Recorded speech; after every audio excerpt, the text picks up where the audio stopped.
Hi friends, welcome back with new amazing video from Movie Inside.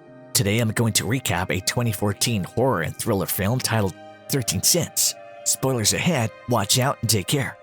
In Perth, Australia, the film begins. Professor Edgar Solomon is invited to give a speech in front of a group of people at a party. When he recites a children's poem about a rabbit and a bear, the audience becomes uneasy. A woman standing near him comes to a halt and astonished as the rest of us. Edgar apologizes and uses a knife to amputate one of her fingers. Everyone else flees as she screams as the professor collects the finger and the tissue. When he refuses to put his hands up, the security man shoots him. Edgar tries to get to his phone with his final strength, but he's unable. Salesman Elliot Brendel, on the other hand, resides in New Orleans, Louisiana. He and his fiancée are ready to marry in a few days and are expecting a baby soon.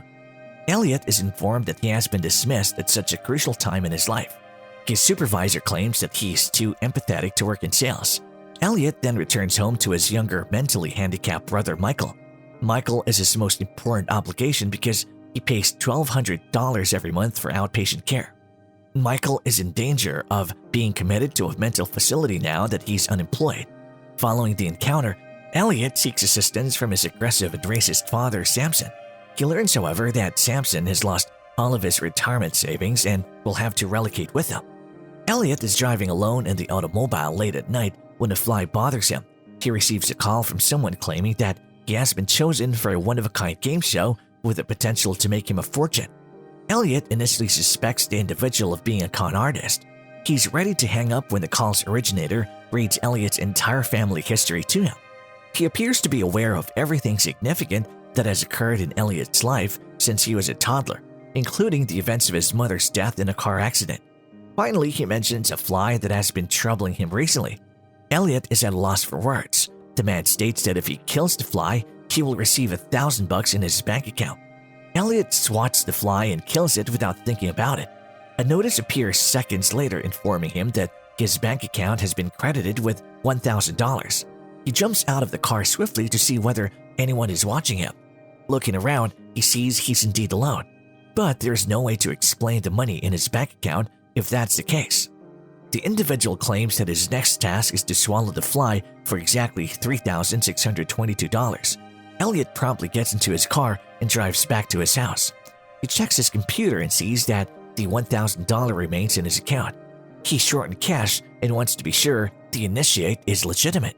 As a result, he unwillingly swallows a dead fly.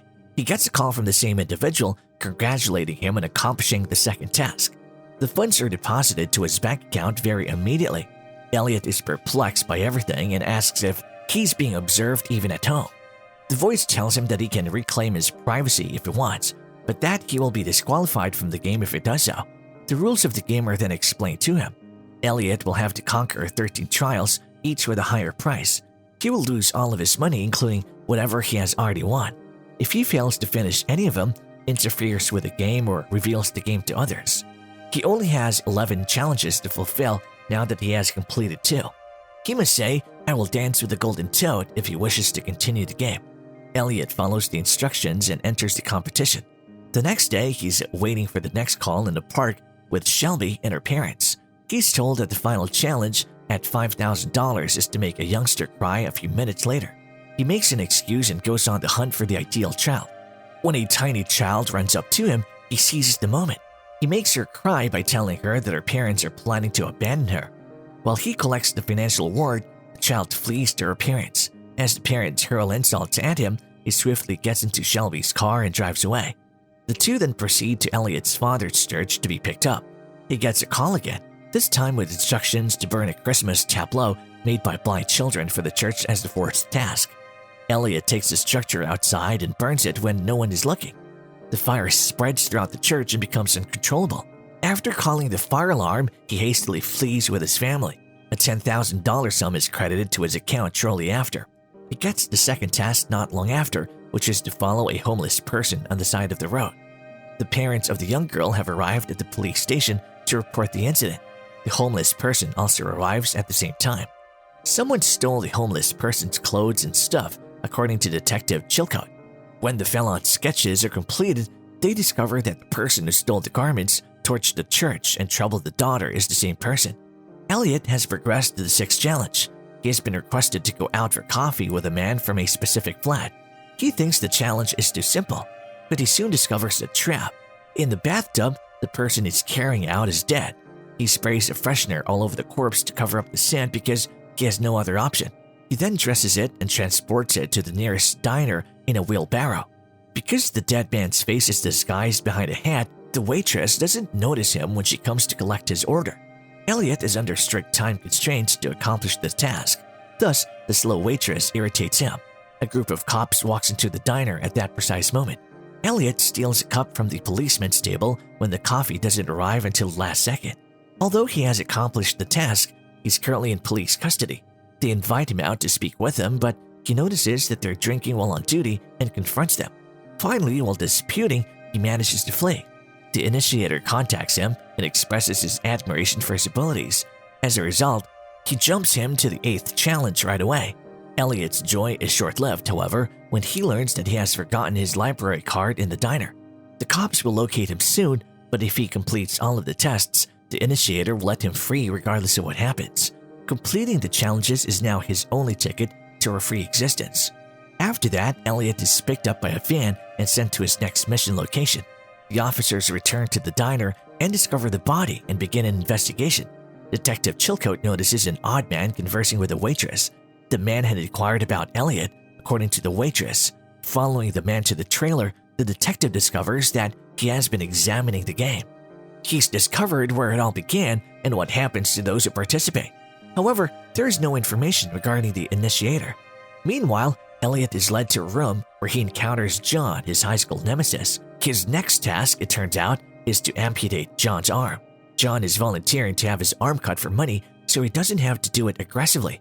When Elliot hesitates, the man reminds him of how he was bullied and forces him to do it. He drives John to the hospital after chopping it off. For the mission, he receives $250,000. After that, he heads to his wedding rehearsal supper. His next aim is to urinate in one of the floral arrangement while trashing the celebration in front of everyone. The cops show there accusing Michael of public indecency. By wrecking the party, Elliot is able to assist Michael while also distracting the cops. He pees in the flowers while breaking the entire cutlery. Shelby fools himself into thinking he's doing it for his brother when in fact he's doing it for the challenge. He succeeds to get away from the security, but now he must surrender himself. He unwillingly returns and is apprehended. He's grilled at the police station about everything he did throughout the day. When he's accused of something he didn't commit, he discovers that he isn't the only one who's playing games. He destroys the bottom of the chair and uses it as a weapon to hold a police officer hostage when no one is looking. Finally, he leaps from the window, landing on a dumpster. During the chase, he loses his phone and is unable to call the initiator. He then observes a homeless woman walking by and assumes she's the initiator's messenger. The two walk into an adjacent trailer. Detective Chilcote locates the conspiracy theorist Vogler he was hunting for elsewhere. It comes out that his wife had previously played the game and died while doing so. Vogler has been searching for the instigator ever since. Back in the trailer, the woman requests that Elliot's next assignment to hang a clothes hanger. He pulls it off but soon discovers that the thread crosses a road where a group of kids are riding their bikes. It'll cut off their heads if the string remains in place. Elliot removes the thread immediately, as he doesn't want to murder anyone for the task. However, another player in the game ties a second string across the road and brutally murders the children. Elliot refuses to play the game after seeing their heads chopped. He dashes behind the second player in an attempt to halt him. Elliot is following the man as he gets into a van and drives away. The initiator uses a stolen phone to contact Elliot and inform him of his most recent assignment. He claims that the final objective is the same for everyone. He must assassinate a member of his family. Elliot ignores the call since he doesn't want to play any longer. He finds the van parked in front of his apartment building, much to his astonishment. He finds his father in the living room and Michael in the bathroom as he walks in. He figures out that the second player is Michael by adding 2 and 2 together. Michael is still interested in playing the game and is willing to kill their father in order to win it. The father, to their amazement, claims to have played the game himself many years ago. After murdering their mother, he was declared victorious. The boys have lost their ability to communicate. Elliot prepares to kill him, but the father intervenes by cutting his own throat to prevent them from triumphing. Elliot wants to put an end to it all, but Michael wants to win the game by pointing his gun at him. Elliot, unintentionally shoots Michael while attempting to persuade him. Even still, the younger brother is undeterred. He stabs Elliot, but he dies as a result. Elliot has finished all 13 trials at long last. Detective Chilcote keeps an eye on him as he limps away from the residence. The detective turns out to be a gaming player as well. He assassinated Vogler because he was so close to discovering the initiator's identity. To destroy the evidence, Detective Chilcote enters the house and sets fire to Michael and his father's bodies. Elliot arrives and shoots him dead before he can even finish. He phones Shelby and tells her he's alright towards the end of the scenario.